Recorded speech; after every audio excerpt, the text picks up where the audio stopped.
गगनचर प्रवाह पावितस्तरे कलेवलम्ब्यलम्बिताम्बुजं कुङ्कुममालिकामट्टमट्टमट्टमन्निनादमट्टमर्वयुच्चकार चण्डताण्डवं तनोतु नः शिव शिव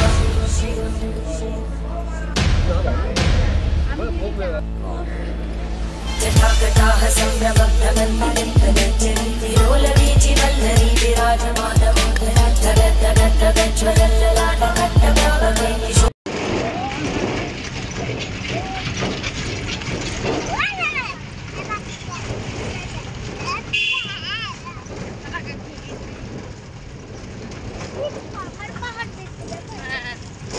পাহাড়ের মতো যেন ছোট ছোট পাহাড় যেমন হয় না, কি দারুণ লাগছে।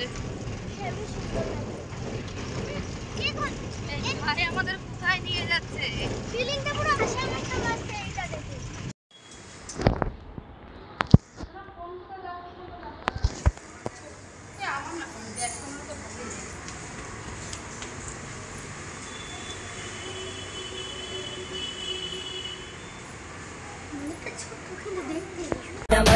चकार चण्डताण्डवं तनोतु नः शिव शिव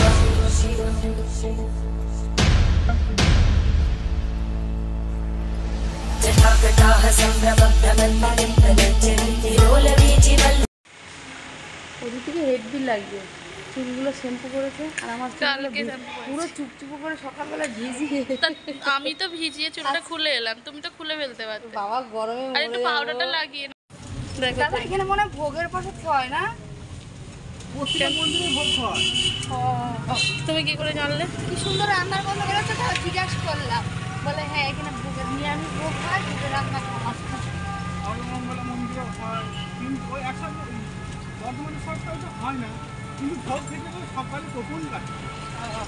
বর্ধমান শহরটা দেখতে দেখতে এখন আমরা চললাম বাবা বর্ধমানেশ্বর ও সর্বমঙ্গলা মন্দিরে। তো তোমরাও আমাদের সাথে চলো, আমাদের কাছে কিন্তু পুরোটাই অজানা, মানে এর আগে আমরা কেউ কোনোদিনই বর্ধমান যাইনি, এই প্রথমবার। गगनचर प्रवाह पावितस्तरे कलेवलम्ब्यलम्बिताम्बुजं कुङ्कुममालिकामट्टमट्टमन्निनादमट्टमर्वयुच्चकार चण्डताण्डवं तनोतु। এখন আমরা চলে এসেছি বাবা বর্ধমানেশ্বরের কাছে। ইনি হলেন বাবা বর্ধমানেশ্বর, মানে এত বড় শিব আমি এর আগে কখনো দেখেছি বলে মনে হয় না। মূর্তি শিব ঠাকুর তো দেখেছি, কিন্তু এই শিব ঠাকুর এর আগে মানে শিবলিঙ্গ এত বড় আমি কোথাও দেখিনি। তারপর চলে এলাম সর্বমঙ্গলা মন্দির। সত্যি বলতে কি, এত কিছুর জন্য ধন্যবাদ জানাবো টোটো দাদাকে, মানে উনি না থাকলে হয়তো আমরা এত কিছু দর্শন করতে পারতাম না। আমরা শুধুমাত্র কিন্তু 108 শিব মন্দিরের উদ্দেশ্যেই গিয়েছিলাম। তার উপর উপরি পাওনা কি জানো, এই যে ভিডিও ক্লিপগুলো দেখছো, এই ক্লিপগুলো কিন্তু আমাকে উনি তুলে দিয়েছেন। আমি যেহেতু ক্লান্ত হয়ে পড়েছিলাম, ঘুরছিলাম, উনি এই ক্লিপগুলো আমার ফোন নিয়ে তুলে দিয়েছেন। সত্যি মানে কি বলে যে ওনাকে ধন্যবাদ জানাবো কি বলবো, যাই হোক অসংখ্য ধন্যবাদ জানাই দাদা তোমাকে, তুমি হয়তো আমার ভিডিওটা দেখছো। এখন চলে এসেছি সর্বমঙ্গলা মন্দির, বললাম তো এখানে না ভোগের আয়োজন হচ্ছে, আর আমার ভীষণভাবে ভোগ খেতে ইচ্ছা করছিল, কিন্তু ওই যে ভগবান না চাইলে সব কিছু পাওয়া যায় না। অনেকজনকেই জিজ্ঞাসা করছিলাম যে ভোগের কুপন কিভাবে পাবো, সবাই বলছিলেন 10:30 পর্যন্তই কুপন পাওয়া যায়, এখন আর কুপন পাওয়া যাবে না।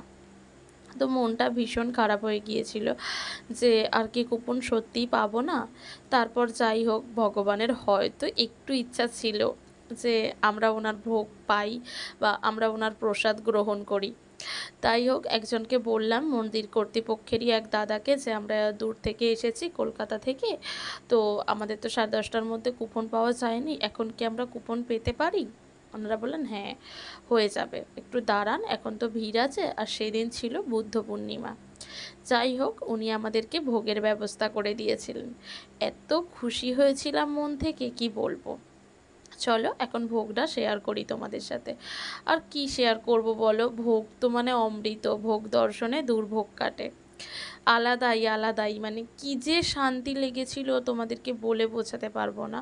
প্রথমে একটা ভাজা দেয়া হলো, তারপর দেয়া হলো পোলাও, তারপরে দেয়া হয়েছে সাদা ভাত, ডাল আর একটা লাবড়ার তরকারি। মানে সমস্ত রকম সবজি দিয়ে একটা লাবড়া দেওয়া হয়েছে। ভীষণ মানে কি বলবো, মানে আমি এখানে স্বাদ নিয়ে কোনো কথা বলছি না বা টেস্ট নিয়ে কোনো কথা বলছি না, কারণ ভোগের কোনো টেস্ট বা স্বাদ হয় না।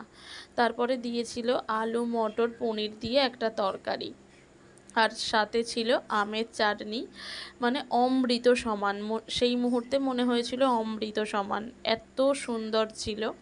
আর সাথে ছিল পায়েস।